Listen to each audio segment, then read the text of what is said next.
Welcome to the Pardes channel. Today we explain Exodus chapter 12 in a clear and simple way, step by step. We're picking up right at the very end of chapter 11, and the tension is literally at a breaking point.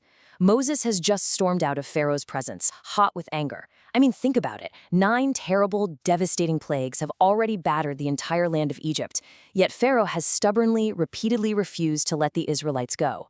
So now, God is about to unleash the final, most devastating plague of all on Egypt, the death of the firstborn. And it's an event that is going to change the course of history forever. Here is our roadmap for today's step-by-step walkthrough. We'll start with context and preparation, then move into the dramatic midnight exodus. After that, we'll cover the rules and clarifications God sets down, followed by the key simple ideas, some practical life lessons you can actually use, and finally, a quick chapter recap. Let's dive right in. Section 1, Context and Preparation. This covers verses 1 through 28. So before the Israelites can even pack their bags, God doesn't just tell them to get ready to leave. He fundamentally resets their entire calendar. Looking at verses 1 through 6, the Lord speaks to Moses and Aaron right there in Egypt, declaring that this month is now to be the first month of their year. It is a complete fresh start, a new beginning. Then he gives them a very exact timeline.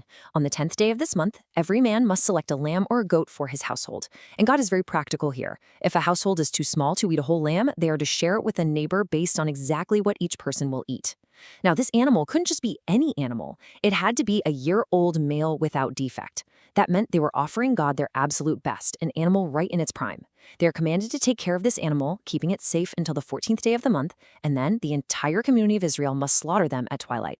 But you see, the instructions absolutely didn't stop at the calendar. God also gave strict physical and culinary rules in verses 7 through 11. First, they have to take some of the blood from the animal and put it on the sides and tops of the doorframes of the houses where they eat the lambs. That same night, the meat must be roasted over a fire. It cannot be eaten raw, and it cannot be boiled in water. It must be roasted. They're told to eat it along with bitter herbs and bread made without yeast. The second rule is strictly enforced. Do not leave any of it until morning. If anything is left over, it must be burned in the fire. Finally, they are commanded to eat it in a very specific and, honestly, uncomfortable physical posture. They have to eat with their cloaks tucked into their belts, their sandals already on their feet, and their staffs literally in their hands. They must eat it in haste. This is a meal of supreme urgency. They need to be ready to run at a moment's notice. Now, you might be wondering, what is all this for? Well, in verses 11 and 12, God explicitly names this event. He says it is the Lord's Passover. Passover, or Pesach in Hebrew, simply refers to the act of God literally passing over the houses of the Israelites. God explains that on that very same night, he will pass through the land of Egypt, strike down every firstborn of both men and animals, and execute judgment against all the gods of Egypt. And here is an absolutely crucial point found right here in verse 13. The blood they placed on the tops and sides of the doorframes wasn't just some decorative tradition, it was a required physical sign. God says, "When I see the blood, I will pass over you. No destructive plague will touch you when I strike Egypt." So their protection wasn't automatic. It required a very real, active step of obedience. No blood on the door meant no protection. Following this, in verses 14 through 20, God decrees that this specific day must be commemorated for generations as a lasting festival. He introduces the Feast of Unleavened Bread. Unleavened bread is simply bread made entirely without yeast. Why? Well, yeast takes time to rise, and time was a luxury they simply wouldn't have. Plus, yeast often symbolized corruption spreading, so the bread had to be pure. For 7 whole days, from the evening of the 14th day to the evening of the 21st day, they are to eat only unleavened bread. And the rule here is incredibly severe. Absolutely no yeast is to be found in their houses. God warns that whoever eats anything leavened during this time will literally be cut off from the congregation of Israel, whether they are a native-born Israelite or a temporary resident. It applied to everyone. Furthermore, they are to hold sacred assemblies on the 1st and 7th days and do no work at all, except to prepare food. So in verses 21 through 28, Moses summons the elders of Israel and passes along these exact instructions. He tells them to go, select, and slaughter the Passover lamb, and he details exactly how to apply the blood. They are to take a bunch of hyssop, which is basically a leafy plant that they used almost like a paintbrush, dip it in the basin of blood, and apply it to the top and sides of the door frames. Furthermore, Moses gives a strict boundary here. Not a single person is to go outside the door of their house until morning.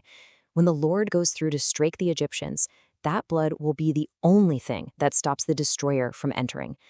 Hearing all this, the people bowed down and worshipped. And then they went and did exactly as the Lord had commanded Moses and Aaron. They locked themselves inside, completely dependent on the blood on their doors, just waiting for midnight. Section 2. The Midnight Exodus. We are now moving into verses 29 through 42. Verses 29 and 30 hold the sheer weight and tragedy of this night. At midnight, exactly as God had warned, the Lord struck down all the firstborn in Egypt. No one was spared based on their status or wealth. It went from the firstborn of Pharaoh sitting securely on his throne, all the way down to the firstborn of the captive rotting in the dungeon, and even included the firstborn of the livestock. Pharaoh, his officials, and all the Egyptians rose up in the middle of the night. The text says there was a great, unprecedented cry of loud wailing in Egypt. Just pause and imagine that for a second. The text tells us there was not a single Egyptian house without someone dead. This widespread devastation completely breaks Pharaoh. In verses 31 through 33, Pharaoh actually summons Moses and Aaron in the middle of the night. It is a total, unconditional surrender. He tells them to get up and leave his people immediately. He grants everything they had previously asked for, saying, "Go, worship the Lord, take your flocks and herds, and be gone." Notice the intense irony here. The proud Pharaoh, the man who once demanded to be treated as a literal god on earth, is now begging his former slaves to bless him on their way out. The Egyptian people themselves were absolutely seized with panic, violently urging the Israelites to hurry and leave the country, shouting, "For otherwise we will all die." Because of this extreme, frantic urgency, verses 34 through 36 describe how the Israelites had to literally pack up their unraisined bread. They took their dough before yeast could even be added, binding their kneading troughs up in their clothes right on their shoulders. Imagine the sheer chaos of packing up your entire life in just minutes, with raw dough still on your back. Furthermore, the Israelites asked the Egyptians for articles of silver, gold, and clothing, just exactly as Moses had instructed them earlier. God had made the Egyptians favorably disposed to them, so they were essentially handed whatever they asked for. In this way, the text says, they literally plundered the wealth of Egypt on their way out the door. The sheer scale of this exodus, which we find in verses 37 through 39, is honestly staggering. The Israelites journeyed from Ramesses to Succoth. The text notes there were about 600,000 men on foot. Now, that number doesn't even include the women and children. If you factor them in, we're talking about millions of people leaving overnight. That's the population of a major modern city, just moving straight into the desert. Furthermore, a mixed multitude or many other people went up with them, alongside massive, massive droves of flocks and herds. As they rested, they baked flat, unleavened cakes from the dough they had carried, because they were driven out of Egypt so incredibly fast that they had zero time to prepare proper food for the journey. Verses 40 through 42 really ground this massive, chaotic event into a precise historical timeline. The text tells us the length of time the Israelites lived in Egypt was exactly 430 years. And at the end of those 430 years, to the very day, all the Lord's divisions marched out of Egypt. Because the Lord kept a vigil that night to bring them out, this night became a vigil for all the Israelites to keep, honoring the Lord for all generations to come. It was a night never, ever to be forgotten. All right, Section 3, Rules and Clarifications. This covers verses 43 through 51. Let's look really closely at the boundaries God sets in verses 43 through 49. God establishes that the Passover is exclusively for the covenant community. No uncircumcised foreigner, temporary resident, or hired worker is allowed to eat it. However, if an alien living among them or a bought slave actually wants to celebrate the Passover, they can, but only if all the males in their household are circumcised first. Once they are circumcised, they are treated exactly like a native-born Israelite. So you see, this wasn't about exclusion based on where you were born. It was entirely about commitment. Anyone could join, even a total outsider, but they had to fully commit to the covenant first. The rule is simple and beautifully fair. One law applies equally to the homeborn and the alien. The meal must be eaten inside one house, it cannot be taken outside, and importantly, they must not break any of the animal's bones. Verses 50 and 51 triumphantly conclude our step-by-step walkthrough of the text. The people are presented here as perfectly compliant. All the Israelites did just what the Lord had commanded Moses and Aaron. And it was on that very day that the Lord brought the Israelites out of the land of Egypt by their divisions. Their exact, precise obedience directly resulted in their liberation. Section 4, Key Simple Ideas. Let's zoom out and look at the core concepts we just uncovered. So, what are the big takeaways? 3 simple ideas clearly jump out from the plain text. First, complete obedience brings safety. Putting the blood on the doorframe wasn't a friendly suggestion. Their physical survival literally depended on exact compliance with God's word. Second, communal responsibility is required. The entire community had to act together on the exact same day, sharing the lamb and adhering to the boundaries of the covenant. Nobody was a lone wolf here. Third, memory must be institutionalized. God didn't want them to just fondly remember the Exodus every now and then. He legally mandated a 7-day festival of unleavened bread to force them and their descendants to relive and remember this day forever. Now let's bring it home with Section 5, Practical Life Lessons, applying the text to us today.